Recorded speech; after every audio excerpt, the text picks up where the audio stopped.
I wanted people to like my photos and like tell me I was pretty. I know that's like I can't believe I'm saying this on camera, but like yeah, honestly, like Hey there, my handsome and pretty little Cobras, and welcome back to the Cobras Nest. For those of you who are new, my name is Mignon Cobra and I make minimalism videos. So today's minimalism video is going to be a very personal one, and I'm going to be talking about how I was more or less addicted to Instagram.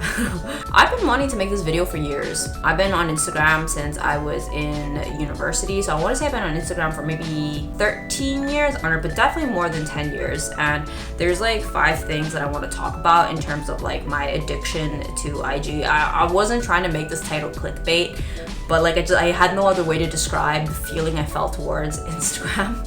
So I was like, honestly, it really did feel like an addiction. So yeah, without further ado, let's just get in the video. Let's get it, let's go.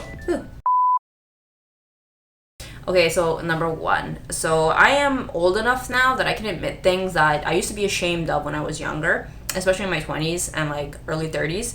I couldn't admit that I was addicted to the social validation of Instagram. I did everything from a place of like, I wanted people to like my photos and like tell me I was pretty.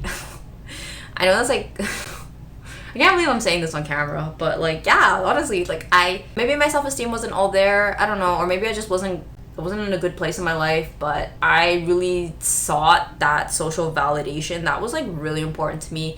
It was more important to me than like some things that it was like even more important than my self-peace, if I'll be completely honest. It was so important for me to like take pictures of a meal before I ate, or like coming up with these long-winded captions, you know, talking about this and that, or my picture needs to look a certain way, or making sure my feed looked aesthetic. Like you guys have seen the different seasons that I've gone through, my feed looking super aesthetic like this, and I don't know, I crave that social validation so deeply. I don't crave it anymore. If you guys have seen what my feed looks like now, it's like absolutely a mess. It's very Gen Z. I made like that executive decision that like I didn't want my life to revolve around social validation anymore. I was like, I'm too old for that. So I'm letting it go, and I figured, heck, let's just see where this goes. It's not like I had 1 million followers anyway. Number 2. I thought that my Instagram was gonna lead to self-worth and money and status. So I kind of grew up, you know, in the millennial era of like watching people like Lily Mae Mack blow up, and just like fame and fortune coming from your Instagram or your social media presence. And I don't know,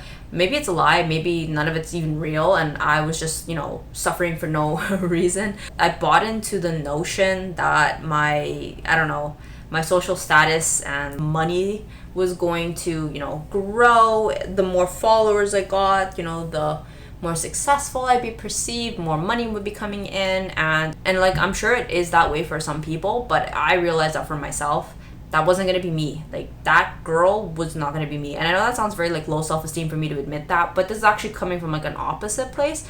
Like I made my peace with that. I was like, if that was gonna be you, that would have been you already, and it wasn't, and that's okay. You're not less worthy of an individual because that didn't turn out to be you. I know that sounds like maybe I have given up, and maybe I have, but it's like finally coming from a place of like self-love and self-respect to be like accepting that it's okay if I'm not that person. Like that is actually okay. And the other thing is, now that I actually make money from my actual job, I was like, maybe as somebody who struggles so hard with social media, but like it's just so nice to actually just make money from my job and not be praying to the gods that like someone's gonna pay me for a post or beg a company to pay me for a post. Like I don't have to do that anymore. I did not have the happiest experience with Instagram, so for me it's just really nice to not have to do that anymore. It's actually really nice to just have a job and move on with my life. Clearly this is a me problem, but I figured I'd just be transparent and share that with you guys. The third thing was that like I had gotten to the point where I was treating my Instagram like a career. I would be like watching these videos, how I grew, I don't know, to 100,000 Instagrams on YouTube, and taking notes down like my life depended on it, like my career depended on it. Like I took Instagram so seriously, guys. Like I'm not even joking. And I mean, like I should, right? Like I'm a content creator. You know, you should be serious about, you know, I take all of what I do seriously because it's important to me. I kind of got to a point where I'm like, this ain't it. If it was gonna be it would have already have happened, and it ain't it. And I just felt like after like 10 plus years, I was like, I can't do this anymore. I had like no love for the game. I was like, I've been stuck at 600 subscribers for the past 3 years. Like clearly I suck at this, and I can throw in the towel. So I was like, let's just move on with our lives. I no longer treat it like a career. My Instagram is just for me to around with. I post whatever the hell I want. I post what I ate. I post a damn selfie. You know, guys, I didn't post selfies because I watched a video somewhere and was like, no one's into selfies no more. I was like, really? Now? Yo, I love my face. I want to go onto my profile and see my damn face because it's not like I'm getting paid anyway. Number 4, my mental health was terrible. I'm not even gonna lie, guys. It was like borderline depression. I was constantly comparing myself to my idols, and it had past the point of like, first it was inspiration till it wasn't. I would look at how far they were in their lives versus where I was, and I was like, I'll never have that. And in my 20s, I think I was still hopeful that like it just hasn't happened yet. Keep believing, keep believing. But when I crossed the line into my 30s, there was like a sense of panic. It's like time's running out, time's running out. And then I realized time's not running out. You've been doing this for like 10 plus years. That's a long time. This ain't it. And I was like, yeah, you know what? This is just not the life that I was meant to live. Like, I look at my idols and now I feel really happy for my idols, and I feel like I can cheer my idols on. And I'm just so glad they've had the success that they have had. You know, honestly, if it wasn't for them, I probably wouldn't have gone into this industry myself. The vastness between them and I is just so massive. It's just inconceivable. Like, I'm not here comparing myself to Kim Kardashian. So I'm not here comparing myself to my Instagram idols. Like, I don't do it to myself anymore, and my mental health is in like a much better place, and if nothing else, that is a massive win. Okay, number 5. So what do? I reduce the time that I go on it and like the way that I use it. Either I go on it in the morning to post content. I think of social media or like Instagram kind of like a drug usage. You know, I mean, even the name implies it, you know, Instagram user. So I do my best to not use the app and be self-indulgent, just scrolling mindlessly on it. Instead, now I only open the app to post content, to provide content that I think could be semi-valuable to somebody. But even that I don't do anymore. No offense, guys, but like, I was for the past 2 years just plugging and chugging just, you know, inspirational minimalism content. And like, I get like freaking 6 likes, and I was like, I don't know, I felt like I was going insane. So I just, generally speaking, I just reduced my general Instagram use. I think it's probably like no more than 30 minutes a day. Literally just log on, post a cute selfie, be like hashtag self-love, and then I move on with my life. Because I just think it's such a low return on investment for me. If anything, I probably spend more time now on growing my actual jewelry business's Instagram than I do on like my own. And I don't know, I just like my mental health is just so much better. I'm not on their account just scrolling, looking at other people's lives with jealousy. I was like, I can't. It's not for me. Number 6, new hobbies. So when I decided to kick the Instagram habit, I guess you could call it that, I had so much free time. So there's 2 things that I replaced the scrollage with. I read a lot more, and you guys have seen that in some of my other videos. I don't think reading is very popular with the young gen. I think they think it's a waste of time, which is fair. I'm pretty old school. I like to read. So 1, I read, and then 2, I go for morning runs. I think about like the amount of time that I wasted on social media. For that same amount of time, I might as well have gone for a run. There were plenty of times I felt guilty like going for a run. There's more productive things I could be doing. But the truth is I was just on Instagram, which is not productive at all. So now I go for a run and I read, and I'm just like, yeah, it's lit. Because I used to have this thought process that like I should invest in social media. That's like my social persona.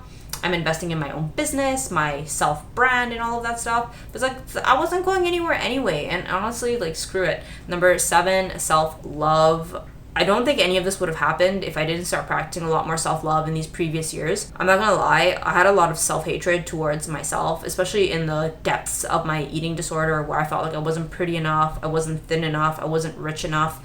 And Instagram definitely helped fuel that. It was just like bad toxic cycle. Like, I didn't feel pretty, so I'd go on Instagram to get more inspiration, but then I'd see how I never saw anybody who ever looked like me, so then I was like, think there's something wrong with me. And so I was like, I would look at them and I'd look at me, and I'm like, I'm not what the beauty ideal is, and so I should diet some more, and I don't know. It was very messy. So it actually wasn't until I developed a little bit more self-love and self-respect that I realized that like I don't need to use other women's lives as inspiration for my own life. I don't know, maybe that sounds very cocky and arrogant and overly confident, like my life's so great. It isn't. I just was like constantly needing to be inspired by other people's lives to just feel good with myself. Didn't sit right with me. I had been doing this for like 10 years, and I was like, I'm so over it. I think I'm just gonna love myself.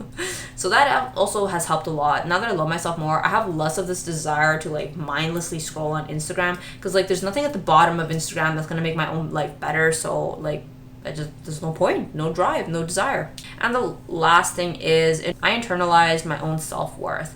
So obviously it's very easy for me to sit here and talk about these things. But I'm not even gonna lie, my self-worth actually only came from my YouTube channel. If I didn't have a YouTube channel, I think I'd still be very obsessed with Instagram. Running a YouTube channel has definitely helped sediment my own self-worth, because I have a following. I have people who think that what I have to bring to the table is actually very useful. So yeah, like I'm not the prettiest of girls, like I'm not hideous, and I think I do look quite nice, but I realized that like social media, or at least with Instagram, I felt like that was the only self-worth that you had. But the beautiful thing about having a following on YouTube is that like you guys like what I have to say. I think the best part of me is my brain. You guys like what I have to say. So that kind of helped detach that like I don't only have to rely on my looks or struggle with my looks on Instagram. Like I actually have self-worth, and that's actually because like you guys have validated me, and I guess that's what I was looking for on Instagram this whole time.